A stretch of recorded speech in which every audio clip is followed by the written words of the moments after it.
오늘 우리는 이 빌립보서 2장 12절부터 14절까지 말씀을 본문으로 예수님과 함께 열매 맺자라는 제목 가지고 함께 말씀 나누도록 하겠습니다.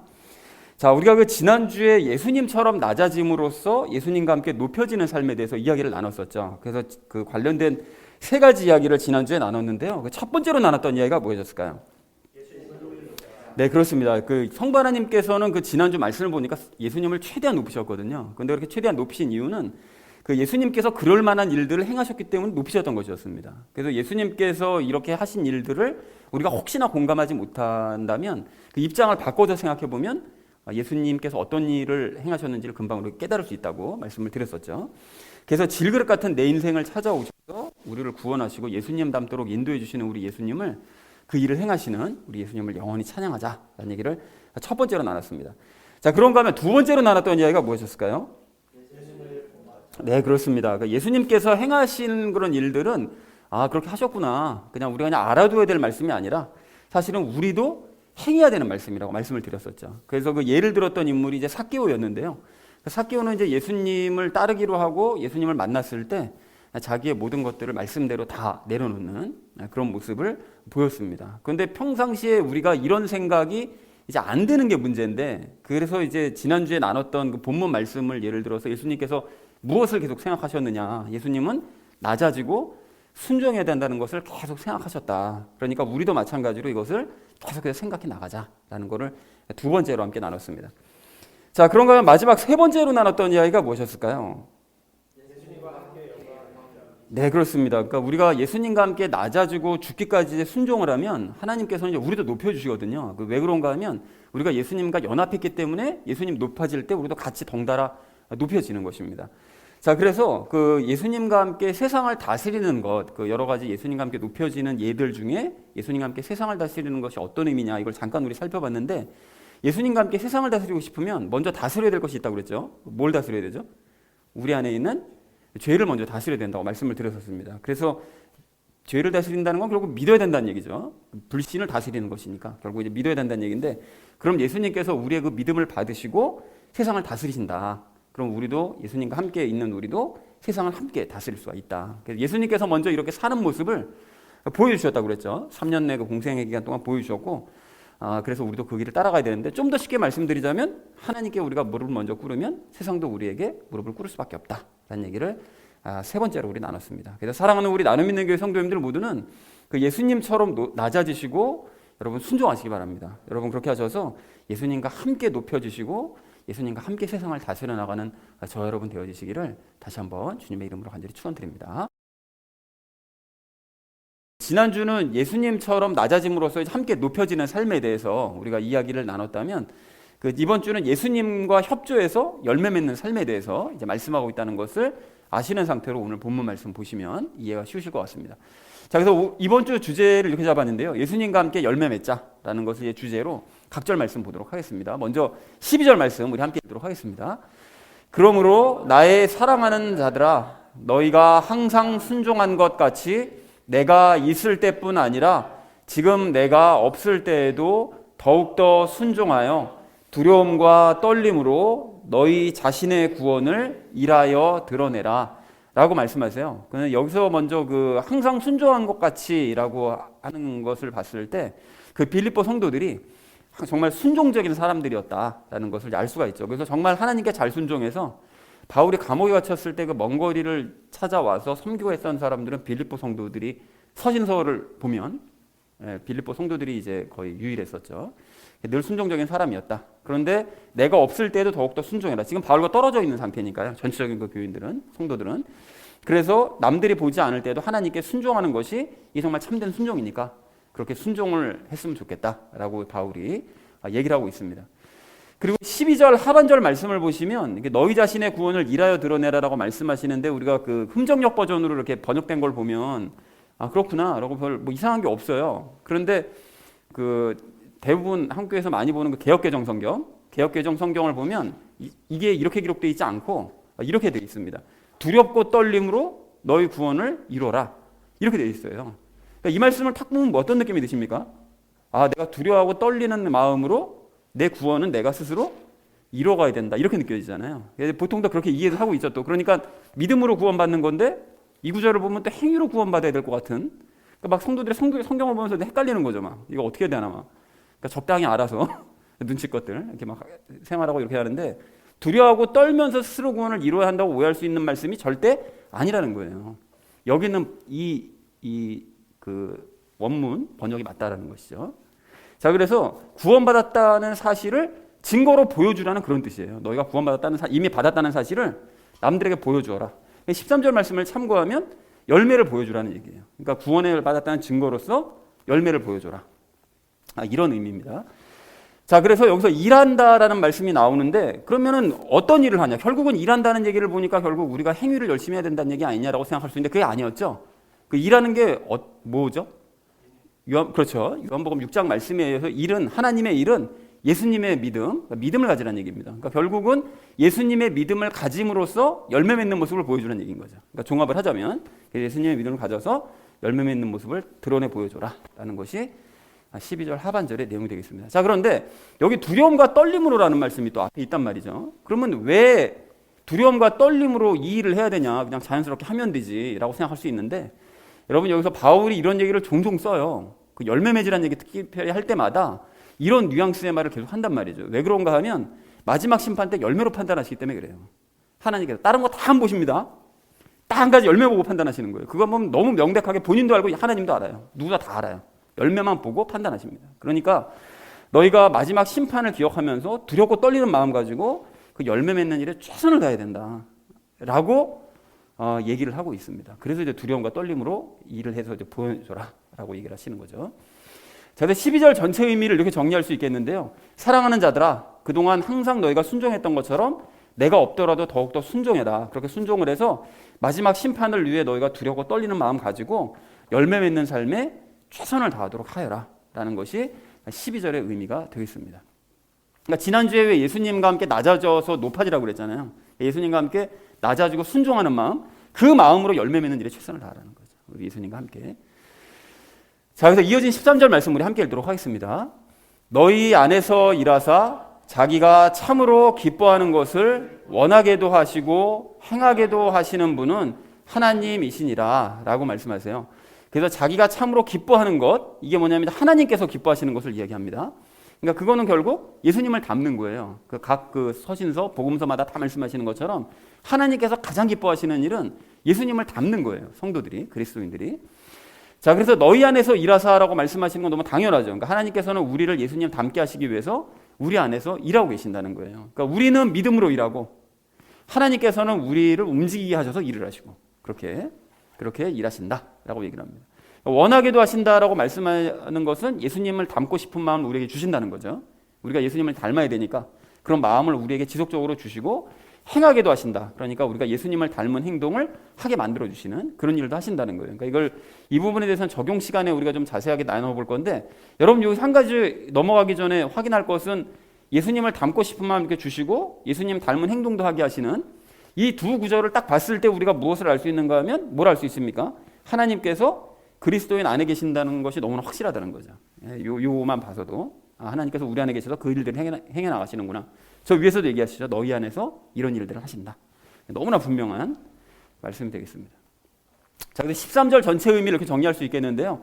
하나님께서는 우리 안에서 일을 하시되 예수님을 닮고 싶은 마음 주시고 그 일을 행하기도 하시는 분이시다라는 것이 13절의 의미가 되겠습니다. 자, 마지막 14절 말씀 우리 함께 읽도록 하겠습니다. 모든 일을 불평이나 시비가 없이 할지니 라고 말씀하는데요. 여러분, 이게 예수님 닮는 일을 우리가 행해 나갈 때, 그렇게 예수님께서 마음 주시고 행하게 하셔서 행해 나갈 때 다른 사람들과의 관계에 대해서 이제 말씀하신 것이 맞아요. 그런 일들을 행할 때 우리가 서로 이렇게 시비가 없이 해야 되는데, 중요한 것은 무엇보다 하나님께 불평하거나 하나님과 시시비비를 따지지 말아야 된다는 이제 그런 의미가 되는 거예요. 그러니까 왜 이제 잠시 후에 말씀드리겠지만 이제 하나님께서 우리를 예수님 닮게 하시기 위해서는 반드시 고난의 과정을 사용하시는데, 그런 고난의 과정을 지나갈 때 막 불평하거나 막 하나님께 이게 맞습니까 틀립니까 막 시시비비 가리고 이런 일이 없도록 하여라라고 이제 말씀했다는 것이 14절의 의미가 되겠습니다. 14절 전체 의미 이렇게 정리할 수 있겠는데요. 너희는 예수님을 닮는 모든 일을 해나갈 때 불평하거나 시비를 일으키지 말아라라는 것이 14절의 의미가 되겠습니다. 자, 그래서 오늘 본문을 이렇게 정리해 볼 수가 있겠는데요. 사랑하는 자들아, 내가 없더라도 더욱 순종하여 두려움과 떨리는 마음으로 너희가 구원받았다는 사실을 열매로 증명해 보이도록 하여라. 그런데 그렇게 열매 맺기를 원하는 마음을 주시고 실제로 행하게도 하시는 분은 너희 안에서 일하시는 하나님이시니까 그 일들을 해나갈 때 너희가 불평하거나 또는 시비를 일으키지 말아야 된다라고 얘기했다는 것이 오늘 전체 본문의 내용이 되겠습니다. 뭐 말씀이 어렵진 않죠. 그냥 유명한 구절이죠. 이게 12절과 13절 말씀이 굉장히 유명한 구절인데 어쨌든 이렇게 말씀하고 있습니다. 자, 그런데 오늘 본문 말씀을 이제 보시면서 각 절 말씀마다 좀 주의하실 점이 있는데 그 먼저 그 첫 번째 절인 12절 말씀을 보시면 그 개역개정 성경 그거에 익숙하신 분들은 혹시 예전에 보셨던 성경에 익숙하신 분들은 자칫 행위 구원을 옹호할 수가 있어요. 자기 구원을 일하여 드러내라 막 이런 일하여 드러내는 것이 아니라 이건 이제 개역 흠정역이고요. 그러니까 두려움과 떨림으로 구원을 이루라 이러니까 이거 자칫 이거 행위 구원을 옹호할 수 있는데 절대 그런 뜻이 아니고 자기가 구원받았다는 사실을 증명해 보이라는 그런 이 흠정역 버전의 의미가 맞다라는 것을 좀 분명히 기억하실 필요가 있고요. 13절 말씀을 보시면 하나님이 원하게도 하시고 행하게도 하신다고 얘기하시니까 이거 우리 아무것도 안 해도 되는구나 결국은 이렇게 생각하실 수 있거든요. 근데 이것도 잠시 후 적용 시간에 말씀을 드릴 건데 절대 아닙니다, 여러분. 12절에서 말씀하시는 것처럼 우리는 믿음의 일을 해야 되는 거예요. 아무것도 안 하는 게 아니라 믿는 일은 계속 해야 됩니다. 그러니까 이거를 조심하셔야 되고요. 잊으시면 안 되고요. 그리고 마지막 14절 말씀은 예수님을 닮는 일들을 행해 나갈 때 이웃과의 관계에 대해서 말씀한 것이라기보다는 그 하나님과의 관계에 대해서 그러니까 불평하거나 시비하지 말라. 그것도 뭐 이웃과의 관계도 뭐 일정 부분 뭐 연관은 있지만 하나님과의 관계에 대해서 말씀하신 것이다라는 걸 확인하실 필요가 있겠습니다. 자, 그래서 오늘 본문의 결론을 이렇게 맺을 수가 있겠는데요. 예수님과 함께 열매 맺자라는 것을 주제로 나머지 이야기나 삶에 적용시키면서 함께 말씀 나누도록 하겠습니다. 예수님과 함께 열매 맺어야 될 우리가 오늘 첫 번째로 함께 나눌 이야기는 확인하자라는 것입니다. 확인하자. 여러분 그 오늘 12절, 13절 말씀 이 짧은 두 구절을 이렇게 보시면 그 우리가 이 구절을 통해서 내가 구원받았다는 사실을 그 방법을 내가 구원받았구나. 이런 걸 봤을 때 내가 구원받은 사람이구나. 이거를 4개나 발견할 수가 있습니다, 여러분. 그리고 이걸 한 가지 좀 찾아봤으면 좋겠는데 먼저 첫 번째로 12절 말씀 보실까요? 보시면 바울은 빌립보 성도들에게 어떻게 행하라고 말하죠? 바울이 있을 때뿐 아니라 없을 때에도 순종하라고 그러잖아요. 하나님께 순종하라고. 그러니까 즉 바울은 이 빌립보 성도들이 지금 성령님 세례 받은 걸 알기 때문에 이런 권면을 할 수 있는 거예요. 그러니까 즉 성령님 세례를 받은 사람들은 남들이 보지 않을 때도 하나님께 순종하는 삶을 살아야 된다는 거예요.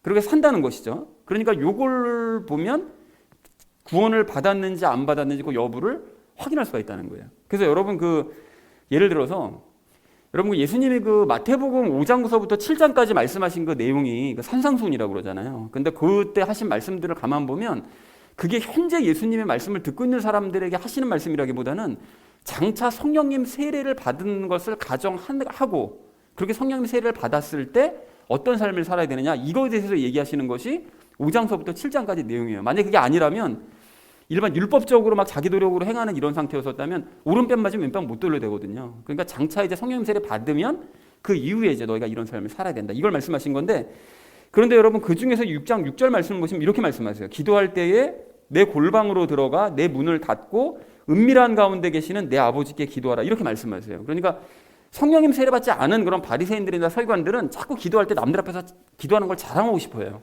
그러니까 난 이렇게 기도해. 난 이렇게 거룩한 사람이야. 이걸 자꾸 보여주고 싶어 하는데 성령님 세례를 받은 사람들은 그런 사람들이 아니라 남들이 보지 않는 곳에서 성부 하나님과 교제하면서 편하게 대화하는, 얘기하는, 기도하는 이런 일을 해야 된다. 그러니까 하나님과 친밀한 관계를 유지하는 이런 모습을 남들이 보지 않는 데서 행해야 된다라고 말씀하시더라는 거예요. 그리고 또한 6절, 3절, 4절 말씀도 보시면 너는 구제할 때에 내 오른손이 하는 것을 내 왼손이 모르게 하여 너의 구제하는 일이 은밀한 가운데 이루어지게 하라. 이렇게 말씀하시는데 이것도 역시 성령님 세례받은 사람들은 남들이 보는 데서만 이렇게 막 도와주는 척하고 이러는 사람들이 아니라 아무도 모르게 도와주는, 남들을 도와주는, 그리고 남들이 몰라줘도 조용히 그 일을 행하는 이런 일들을 행해야 된다라고 말씀하시더라는 것입니다. 자, 그렇다면 우리도 마찬가지라는 거예요. 여러분, 우리가 성령님 세례를 받은 것이 맞으면 우리는 남들이 보지 않을 때도 하나님께 순종하는 그런 삶을 살아야 됩니다. 그래서 남들이 보지 않을 때 성경 읽고 남들이 보지 않을 때도 기도하는 거 이거 너무나 자연스럽고 당연하다고 생각해야 되는 거예요. 누가 볼 때만 이렇게 성경 보는 척하고 막 누가 볼 때만 막 기도하는 척 이렇게 하면 안 되고, 당연히 왜냐하면 하나님과 내가 1대1 관계를 맺고 있으니까 성경 보고 기도하는 건 너무나 자연스러운 일이라는 거예요. 그리고 또 남들이 보지 않는 곳에서 사람들을 돕고 또 남들이 보지 않는 곳에서도 정직하게 말하고 행동하는 그런 삶을 살아야 된다는 것입니다. 그것이 바로 성령님 세례를 받았다는 증거고, 왜냐하면 하나님을 늘 인식하며 사니까 성령님 세례를 받았다는 증거고, 그것이 또한 구원을 받았다는 증거가 된다는 것입니다. 그래서 이런 모습이 우리에게 구원을 받았다면 있어야 된다는 거예요. 첫 번째로.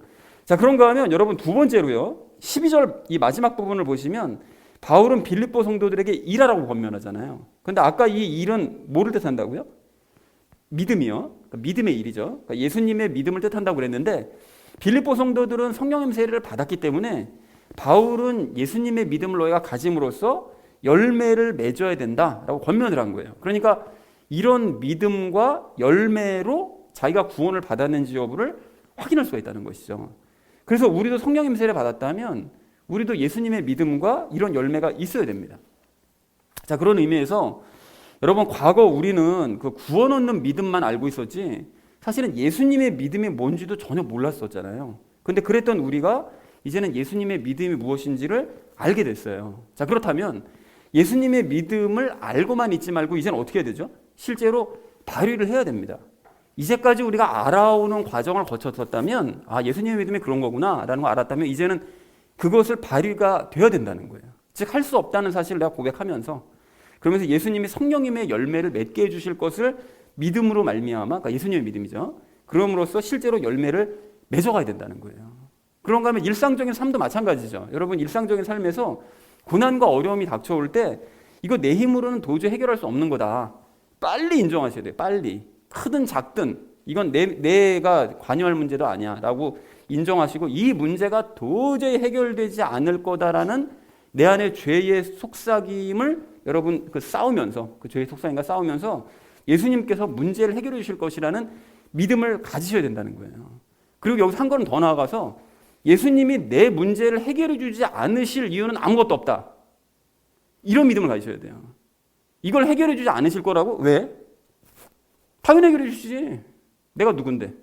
이런 믿음이 있어야 된다는 거예요. 예수님과의 친밀함 때문에. 그래서 우리가 성령님 세례를 받은 것이 맞다면 이러한 예수님의 믿음을 가지고 행할 때 응답받을 수 있을 줄로 믿습니다. 그리고 그 믿음을 가지고 무엇보다 열매 맺는 일에 가장 열심을 내야 될 줄로 그렇게 믿습니다. 그런데 이런 믿음이 우리에게 있냐는 거예요. 그리고 그에 따르는 열매가 있냐는 것이죠. 그것이 우리가 두 번째로 우리가 확인할 수 있는 거고요. 그런가 하면 여러분 세 번째로요, 13절 말씀도 보십시오. 하나님께서는 그리스도인 안에서 일하셔서 예수님 닮기를 원하는 마음을 갖게 해주신대요. 그렇다면 우리에게도 이런 마음이 있어야 된다는 거예요. 이런 마음이 있어야 내가 구원받았다는 사실이 확인이 된다는 거죠. 그런 의미에서 여러분 잊지 않으셨죠? 그 마태복음 25장의 그 달란트 비유요. 그 달란트 비유를 보면 주인이 그 종들에게 5달란트, 2달란트 주잖아요. 줬었을 때 그 종들의 반응이 어땠느냐. 여러분 그 25장을 보면 어떻게 하죠? 바로 그것으로 장사했다고 되어 있어요. 바로. 달란트 받자마자 바로 장사했다, 이렇게 되어 있습니다. 그러니까 각각 그래서 5달란트, 2달란트를 남긴 거예요. 근데 여기서 얘기하는 달란트가 뭐라고요? 재능이 아니고 예수님이라고 그랬죠. 그죠? 그래서 예수님을 받은 사람들, 즉 구원 받은 사람들, 성령님 세례 받은 사람들은 받자마자 예수님을 내가 적극적으로 담기를, 그런 원하는 마음을 가지고 뛰는 거예요. 즉시 곧바로. 이런 마음이 있어야 된다는 것입니다. 그런가 하면 찬송가들의 고백도 마찬가지인데 여러분 들어보세요. 내 모든 소원 기도의 제목이 뭐냐면 예수를 닮기 원함이라. 예수의 형상 나 입기 위해 세상의 보화도 아끼지 않네. 예수님 닮기 내가 원하네. 날 구속하신 예수님을 내 마음속에 지금 고도사 주님의 형상 인치소서, 이렇게 고백을 하고요. 또 다른 찬송은 이렇게 고백합니다. 주와 같이 되기를 내가 항상 원하니 온유하고 겸손한 주의 마음 줍소서. 세상에서 우리가 나그네로 있을 때 주의 형상 닮아서 살아가게 앞서서. 주와 같이 되기를 내가 항상 원하니 평화로운 주 곁에 편히 쉬게 앞서서. 주 은혜로 거듭나 말씀 위에 굳게서 영원 무궁하도록 주와 함께 살리라, 이렇게 고백하더라는 거예요. 그러니까 구원받은 사람들의 일관적인 고백은 예수님 닮기를 정말 간절하게 원한다는 거예요. 이것이 내 기도의 제목이라는 거예요. 여러분 이런 마음이 우리에게도 있어야 된다는 것입니다. 그리고 바울도 이게 마찬가지인데요. 이게 우리가 앞으로 나눌 빌립보서 3장 14절에서 바울이 뭐라고 고백하는가 하면 유명한 구절이죠. 그리스도 예수님 안에서 하나님의 높은 부르심의 상을 받으려고 표대를 향해 밀고 나아가노라. 그러니까 그 표대라는 건 예수님 닮는 그 모습. 그거를 향해서 자기는 그냥 밀고, 뭐 주변이 뭐 상황이 어떻게 됐지만 이거 신경 안 쓰고 그것만 목표로 그냥 다 밀고 나간다는 거예요. 여러분, 이게 그러니까 이런 마음이야. 난 예수님 닮기만을 바란다. 다른 거 아무것도 안 바란다. 이런 고백이 있어야 된다는 것입니다. 그러니까 참된 그리스도인은 하나님께서 참으로 기뻐하시는 일이 바로 예수님을 닮는 것이라는 걸 너무나 잘 알기 때문에 그것을 간절히 원하고 또 그것을 반대로 이루지 못했을 때는 마지막 심판 때 심각한 상황에 처할 수 있다는 사실을 또한 알기 때문에 삶의 문제보다 이것을 위해서 전념하는 거예요. 이 땅 삶을 살아갈 때 우리가 좀 뭐 내가 원하는 대로 못 살고 뭐 뜻대로 잘 안 되고 불편하죠. 힘들 때도 있죠. 그리고 또 거추장스럽고 좀 괴롭을 때도 있어요. 하지만 그게 중요한 게 아니잖아요. 그건 잠시 지나갈 문제고 결국은 우리에게 남는 거는 열매인데 너 세상 살 때 뭐 어떻게 살았어? 나중에 하나님께서 물어보실 때 너 열매 있어 없어? 이거 물어보실 때 저 열매는 없어요. 그냥 세상 살이 열심히 냈거든요. 나가. 이렇게 되는 거죠. 그러니까 열매가 가장 중요한 걸 아는 거예요. 그러니까 이처럼 예수님 닮기를 원하는 마음이 내가 있는가 이걸 여러분 확인함으로써 구원 여부를 확인할 수 있어야 된다는 것입니다. 그러니까 이런 모습이 우리에게 있어야 된다는 거예요.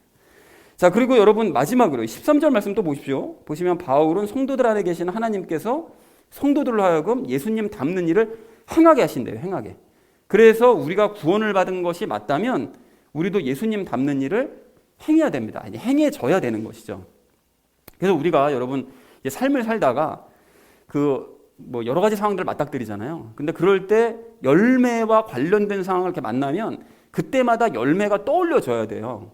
그리고 성령님의 열매대로 내가 행하고 싶은 마음이 들어야 됩니다. 그러니까 가령 예를 들어서 사람이 미워질 때 있잖아요. 그럴 때 저 인간 저거 확 그냥 이렇게만 할 것이 아니라 그럴 때 내가 사랑해야 되는데 이런 마음이 품어져야 되는 거예요. 성령님의 9가지 열매 중에. 그리고 슬퍼지려고 할 때 내가 기뻐야 되는데 이런 마음이 생겨야 되는 거죠. 그리고 평안이 깨지려고 할 때 내가 평안 유지해야 되는데 그리고 인내력의 한계에 부딪힐 때 나 오래 참아야 되는데 그리고 거친 말이 나오려고 할 때 나 부드러워야 되는데 그리고 내 혼자 힘으로 행하려고 할 때 나 선해야 되는데 선하다는 건 예수님과 함께 하는 것이죠. 예수님과 함께해서 내가 혼자 힘으로 행해서는 안 되는 건데 그리고 예수님과 함께 통제를 받아서 온유하고 절제하는 삶을 살아야 되는데 이런 생각들이 상황에 부딪힐 때마다 그 열매들이 자꾸 생각이 나야 된다는 거예요. 생각이 나고 그렇게 생각이 날 때 열매대로 곧바로 행하지는 못한다 할지라도 조금씩 점차 열매대로 행해져 나가야 된다는 것입니다. 왜 그렇습니까? 하나님께서 우리 안에서 행하게 하시니까요. 근데 그런 행함이 없어. 그럼 뭐가 좀 이상한 거죠. 나는 안 되는 거지? 이게 고민이 돼야 된다는 거예요. 그리고 이렇게 행하게 하심을 따라 행하는 모습이 나타나야 성령님 세례를 받은 줄로 그렇게 믿습니다. 그래서 사랑하는 우리 나눔 믿는 교회 성도님들 모두는 위에서 나눈 이 4가지 모습이 나에게 있는지 확인하시기 바랍니다. 여러분 그렇게 하셔서 구원받았음을 확인하시고 믿음으로 일하셔서 성령님의 열매를 맺어가는 저와 여러분 되어지시기를 주님의 이름으로 간절히 축원드립니다. 자, 예수님과 함께 열매 맺어야 될 우리가 오늘 두 번째로 나눌 이야기는 일하자는 것입니다. 여러분 13절 말씀을 다시 보십시오. 아까도 말씀드렸지만 이 말씀을 좀 오해하지 마셔야 되는데 이 13절 말씀만 딱 읽으면 하나님께서 우리에게 마음도 주시고 행하게도 하시니까 우리는 아무 일도 안 해도 된다. 아니 하지 말아야 된다. 이렇게 이제 오해할 수 있거든요. 그래서 정말 우리는 그럼 아무 일도 안 해도 되는 거냐? 여러분 이 기회에 우리가 좀 확실하게 좀 짚고 넘어갔으면 좋겠는데요. 특히 우리가 예전에 나눴었던 은혜가 다스리는 삶, 그 책도 여러분 보시면 그리스도인들은 아무것도 안 해도 된다. 그리고 하지 말아야 된다. 이렇게 설명을 하니까 사실 그런 뜻이 아니거든요. 정말 아무것도 하지 말아라 이런 뜻이 아닌데 그냥 대충 보면 정말 하지 말아야 된다. 뭐 이렇게 느껴져요. 그래가지고 뭘 자꾸 구원받기 전에는 아무것도 안 해도 된다고 그러고 구원받고 나면 뭘 해야라고 그러는 게 맞냐. 막 이런 얘기가 있으니까 그럼 진짜 적극적으로 아무것도 하지 말아야지. 이런 생각을 한단 말이죠. 정말 아무것도 안 해도 되고 정말 적극적으로 아무것도 하지 말아야 된다 이렇게 생각하는데 그리고 그게 자유다라고 착각할 수 있는데 그렇게 생각하시면 여러분 안 됩니다. 이게 왜 안 되는가 하면 이게 예수님과 우리가 똑같은 조건이잖아요. 그러면 정말 아무것도 안 해야 되는 게 맞아요. 적극적으로 아무것도 안 해야 됩니다. 예수님처럼. 적극적으로 안 해도 되는 게 맞는데 우리는 예수님과 다른 점이 있죠. 뭐가 다르죠? 우리 안에는 죄가 있어요. 예수님 안에는 죄가 없었고 그게 결정적인 차이예요. 그러니까 우리 육신 안에 남아있는 영은 깨끗한데 예수님이랑 같이 연합해서 예수님 깨끗한데 육신 안에 남아있는 죄가 자꾸 우리를 예수님 닮지 못하도록 방해를 하기 때문에 일을 해야 된다는 거예요. 여러분, 그런 의미에서 12절 마지막 부분 다시 보실까요? 뭐라고 말씀하시죠? 일하여 라고 말씀하세요. 일하여. 그러니까 네가 구원받았다는 사실을 일에서 드러내 보이라고 분명하게 말씀하시더라는 거예요. 그러니까 성경은 항상 연결지어서 봐야 돼요. 13절만 보니까 아무것도 하지 말라는데, 근데 12절 말씀 보면 일하라고 돼 있잖아요. 12절 빼고 13절만 보니까 아무것도 안 하려고 그러지. 그러니까 우리는 아무것도 안 해야 되는 것이 아니라 분명하게 우리 편에서 해야 될 일이 있는데, 그 일이 뭐라고요? 믿는 일입니다. 믿는 일. 그 일을 열심히 행해야 돼요, 심지어. 그래서 가령 우리 육신 안에 남아있는 죄가 이제 뭐라고 평상시에 우리를 유혹하는가 하면, 니 따위가 무슨 예수님을 닮아, 이렇게 속삭이면서 회방한다고요.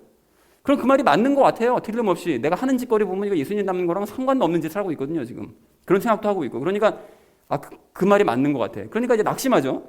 그런데 그런 회방을 꺾어버리고 어떻게 선포해야 되는 거죠? 난 당연히 예수님 닮을 수 없지. 나 같은 사람이 어떻게 예수님 닮아? 할 수 없지만 예수님께서 내 안에서 일하시기 때문에 나는 예수님 닮을 수 있어 라고 믿어야 된다는 것입니다. 그리고 그렇게 믿을 때, 그렇게 믿는 일을 할 때, 그때 예수님께서 비로소 일하세요. 반대로 여러분, 우리가 죄에 눌려가지고 안 믿잖아요. 예수님 일하지 않으세요, 같이. 그리고 예수님이 일하지 않으시면 우리는 당연히 행할 수 없고, 행할 수 없으면 예수님을 못 닮는 거죠. 그래서 여러분, 이런 과정을 생각하지 않더라도 우리가 상식적으로 좀 뭐라 그럴까요? 경험적으로도 한번 생각해 보시면, 여러분 아무 일도 하지 않고 그냥 한번 계셔 보세요. 신앙생활할 때 아무 일도 하지 않으면 저절로 예수님 닮아지든가요? 절대 안 되죠. 거꾸로 가요. 가만히 아무것도 안 하고 그냥 가만히 태평하게 그냥 아무것도 하지 말라고 그랬으니까 그냥 하지 말자. 예배도 가지 말고 말씀도 안 보고 그냥 기도도 하지 마. 그냥 아무것도 하지 마.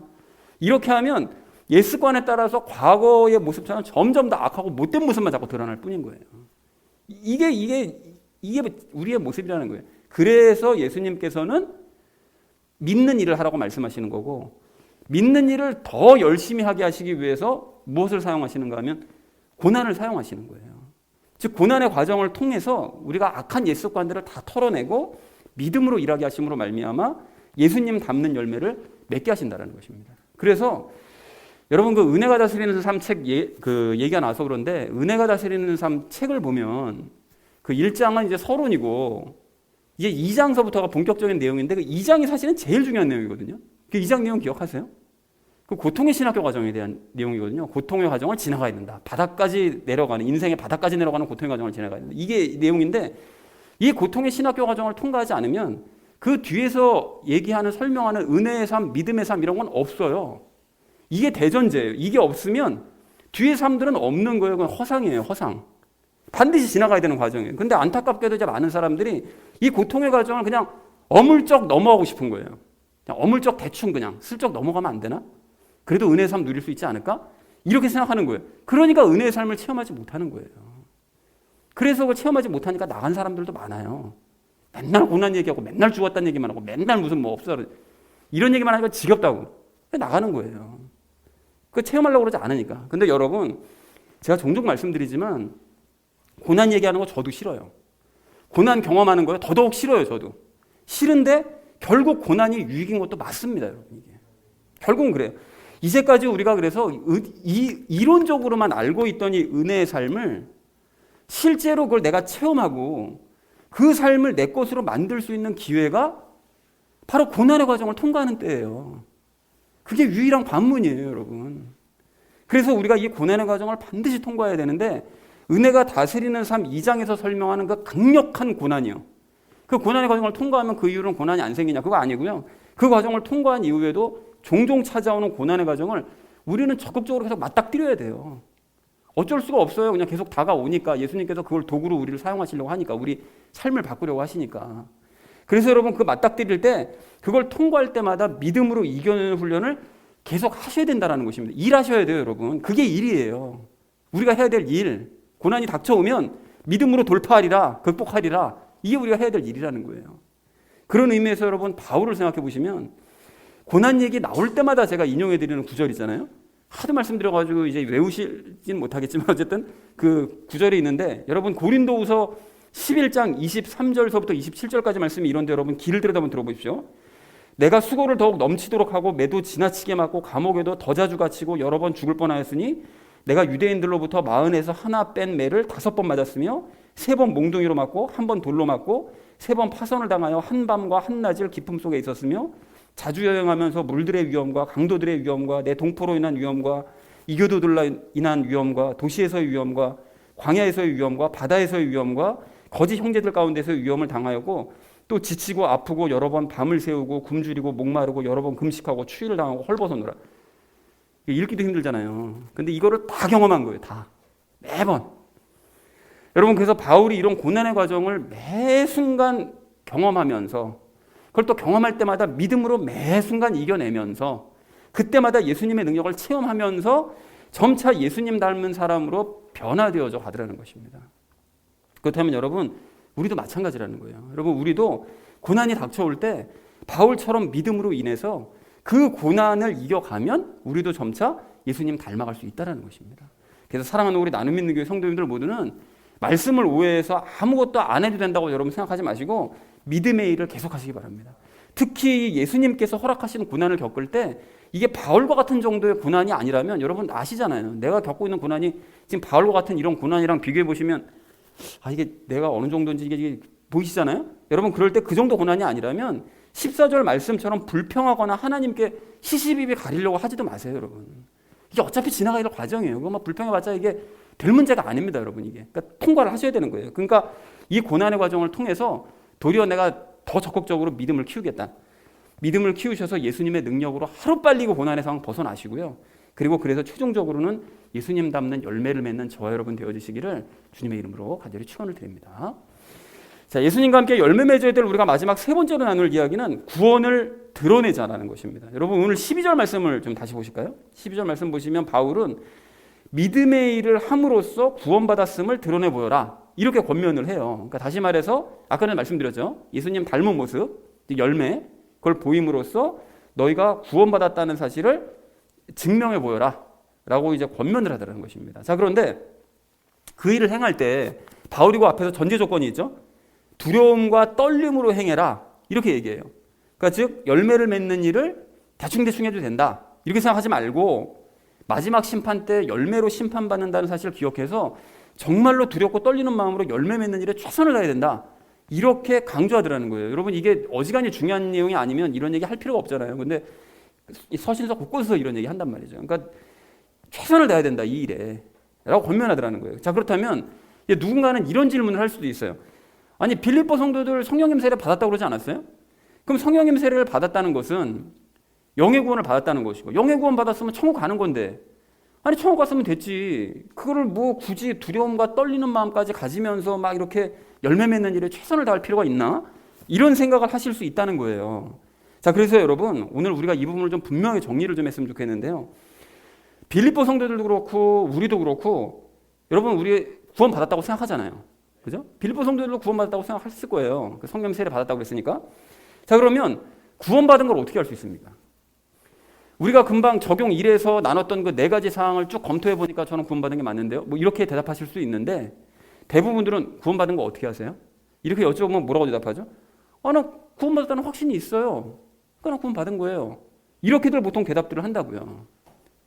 틀린 얘기 아닙니다. 맞는 얘기예요. 왜냐하면 그 로마서 8장 16절 말씀을 보면 성령께서 친히 우리의 영과 더불어 우리가 하나님의 자녀인 것을 증언하시는, 이렇게 말씀하세요. 그러니까 성령님께서 우리 안에서 너는 내 자녀다 라고 증언을 해주시기 때문에, 그러니까 그 음성을 들은 사람들은 확신을 가질 수가 있는 거죠. 그런데 만약에 그런 음성을 들은 적이 없는데 난 그냥 구원받았다고 난 믿어, 이렇게 되면 좀 이건 위험한 거죠, 이건. 그리고 또 만에 하나 그런 얘기를 듣긴 들었는데 그 사람에 따라서는 그게 이제 성령님의 음성이 아니라 자기 음성을 들은 것일 수도 있잖아요. 그래 놓고 나는 나 구원 받았어라고 착각할 수도 있는 거잖아요. 이렇게 되면 이건 정말 큰일 나는 거죠. 정말 위험한 거죠. 자, 그래서 구원을 확신하기 위해서는 이러한 성령님의 내적 증거예요. 이게 있어야 되는 게 맞는데 꼭 필요한 것이 하나 더 있는데, 그것이 바로 무엇인가 하면 외적 증거인 열매입니다. 열매. 내적으로는 성령님의 음성, 외적인 증거로는 열매. 이 2가지가 다 있어야 되는 거예요. 그래서 어떤 사람이 영의 구원을 받았다면 그 사람에게는 반드시 열매가 맺혀야 정상이라는 거예요. 그러니까 영의 구원과 혼의 구원은 따로 뗄 수가 없는 거예요. 이 사람이 뭐 영의 구원 받았다며 천국 갔으면 되는 거 아니야? 아니고 그런 사람은 반드시 열매가 맺혀지게 될 수밖에 없다는 거예요. 그게 증거라는 거예요. 영의 구원을 받았다는 증거 거꾸로. 그러니까 내가 구원을 받았는지 못 받았는지 또는 마지막 심판 때 내가 심판을 받을 것인지 안 받을 것인지 여러분 이게 좀 애매하고 좀 헷갈린다. 사실 이거 헷갈려 봐야 돼요. 나는 어렸을 때부터 난 교회 다녀가지고 그런 거 하나도 안 헷갈려요. 나는 그냥 구원에 확신이 있어요. 이거 진짜 위험한 거예요, 여러분. 이거 진짜 위험한 거예요. 의심해 봐야 돼요. 내가 헷갈려 봐야 돼요. 이거 정말 구원받은 게 맞나? 이게 의심해 봐야 된다는 거죠. 그래서 나는 무조건 구원받았어라고 고집 부리면서 억지 확신을 가질 것이 아니라 자기 구원을 객관적이고도 냉철하게 여러분 고민을 하고 그래서 두렵고 떨리는 마음으로 열매를 내가 맺으려고 하고 그게 원하는 마음이잖아요. 원하기도 하시고. 그죠? 두렵고 떨리는 마음으로 내가 열매를 맺어보려고 하고 실제로 그랬을 때 정말로 열매가 맺히는지 행하게 되는지 행하게 하심을 따라 행하게 되는지 이걸 확인해 봐야 된다는 것입니다. 그리고 그렇게 확인한 결과 열매가 보여요. 크진 않지만 작게라도 내가 그때마다 사랑을 베풀려고 하고 기뻐하고 막 평안을 누리고 오래 참고 막 이런 모습이 나에게 나타난다.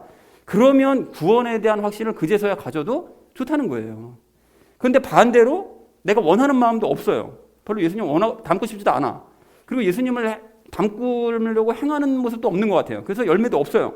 그러면 나는 구원받지 못한 사람일 가능성이 있다는 거예요. 왜냐하면 영의 구원을 받지 못한 사람은 무슨 일을 하더라도 자기 혼자 힘으로는 절대로 열매를 맺을 수가 없기 때문입니다. 자, 그러므로 12절의 바울의 권면처럼 예외는 없어요. 모두가 다 스스로의 구원에 대해서 심각하게 고민을 하면서 두렵고 떨리는 마음으로 자신이 정말로 구원을 받았는지 내가 믿음은 작동은 되고 있는지 열매는 정말 있는 건지 여러분 확인함으로써 스스로의 구원을 증명해 보여야 된다는 것입니다. 자기 스스로에게 남들에게 증명해 보여주셔야 돼요. 여러분 과거 그 청교도들 있잖아요. 미국 건너갔던 그 청교도들은 그 칼빈의 교리를 따랐던 사람들이었었거든요. 그 장로교인들. 근데 그 사람들이 그래서 그 기본 그 교리가 그래요. 그러니까 자기가 구원받았다는 사실을 모르게 돼 있어요. 거기 교리에 따르면. 그러니까 모르잖아요. 근데 사람이 궁금하잖아요. 내가 구원받았다는 사실을 몰라야 되지만 궁금은 하잖아요. 그러니까 사람들이 이걸 어떻게 확인했는가 하면 내가 열심히 일을 하는가, 내가 근면성실하게 살아가는가, 그래서 재산을 착실하게 잘 모으고 있는가, 이거 가지고 자기가 구원받았는지 여부를 확인을 했대요. 참 황당하죠. 근데 실제로 그렇게 했어요, 그 사람들이. 정말 그래서 일 열심히 한 거고, 그래서 부를 쌓고, 그래서 미국이 이렇게 부자가 됐던 이유 중에 하나도 근본 정신이 그게 있었다는 것이죠. 자, 근데 이건 지금도 비슷한데 내가 구원받았는지 여부를 확인하기 위해서 사람들이 무슨 방편을 사용하느냐? 귀신 본 적 있어? 귀신 쫓아내 본 적 있어? 기적 일으켜 본 적 있어? 병 고쳐 본 적 있어? 특히 방언할 수 있어? 방언해야 돼. 방언 못하면 구원 못 받은 거야.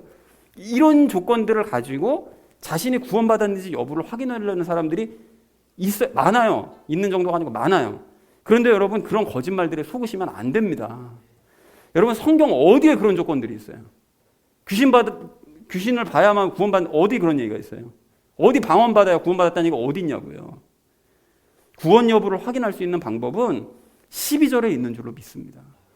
자, 그러니까 나는 구원받았어 라는 그 자기 확신만 가지고 여러분 안심하거나 방금 말씀드린 그런 황당한 증거들 그런 거 가지고 난 구원받았어 라고 착각하면서 열매는 전혀 신경도 쓰지 않거나 열매는 뭐 맺어도 그만이고 맺으면 좋고 안 맺으면 어쩔 수 없고 여러분 이렇게 생각하면 그런 사람은 정말 나중에 큰일 납니다. 큰일 납니다.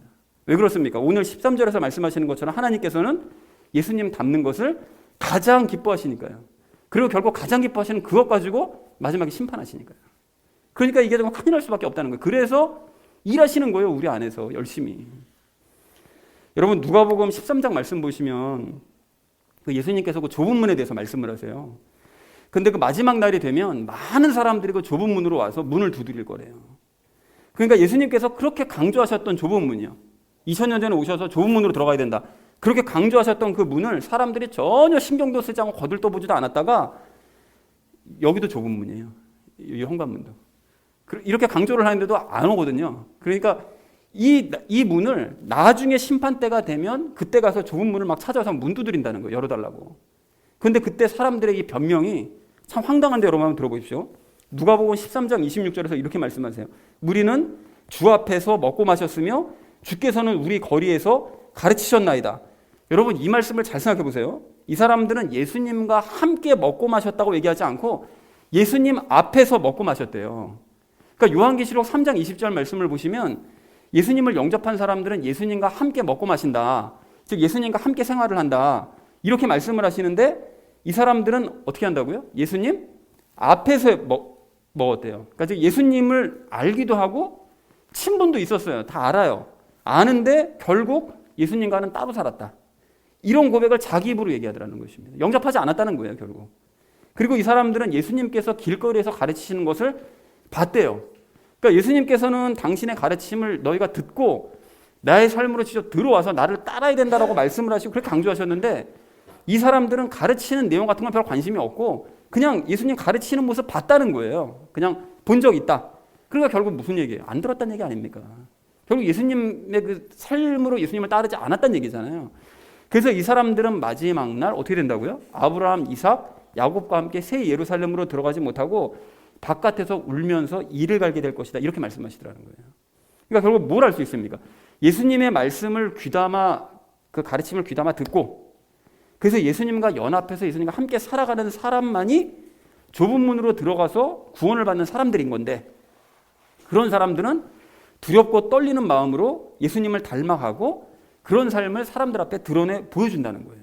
그런데 반대로 예수님의 가르침 듣지 않고 그래서 예수님과 따로 사는 사람들 같이 살아가지 않은 그런 사람들 그냥 알게만 했던 사람들은 넓은 문으로 들어가서 구원받지 못하는 사람들 그래서 두렵고 떨지도 않고 열매랑은 아무 상관도 없이 살아가고 중요하게 생각하지도 않고 그렇게 살다가 마지막에 이를 갈고 슬피우는 그런 운명에 처해진다는 것입니다. 그래서 사랑하는 우리 나눔 믿는 교회 성도님들 모두는 두렵고 떨리는 마음으로 최선을 다해서 여러분 열매 맺으심으로써 참된 구원의 확신 가지시기 바랍니다.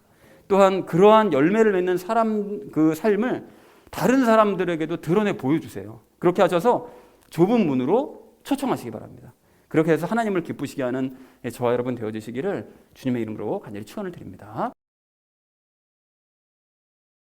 예수님과 함께 열매 맺자라는 것을 주제로 총 3가지 이야기 나눴었는데 첫 번째로 나눴던 이야기가 확인하자라는 것이었죠. 4가지를 가지고 내가 구원받았다는 사실을 확인해 볼 수 있다라는 얘기를 말씀을 드렸는데요. 첫 번째는 사람이 없을 때도 하나님께 뭐 해야 된다고요? 순종해야 된다. 사람이 있든지 없든지 특히 없을 때도 하나님 앞에 늘 똑같은 모습으로 순종해야 된다라고 말씀을 드렸고요. 두 번째로 우리 나눴던 것이 예수님의 무엇으로 일을 해서 고난을 극복하고 열매 맺어야 된다. 그렇죠. 믿음으로 예수님의 믿음 가지고 우리가 일을 해서 고난을 극복해야 된다. 열매 맺어야 된다. 그리고 예수님 닮기를 어떤 마음을 가져야 된다고요?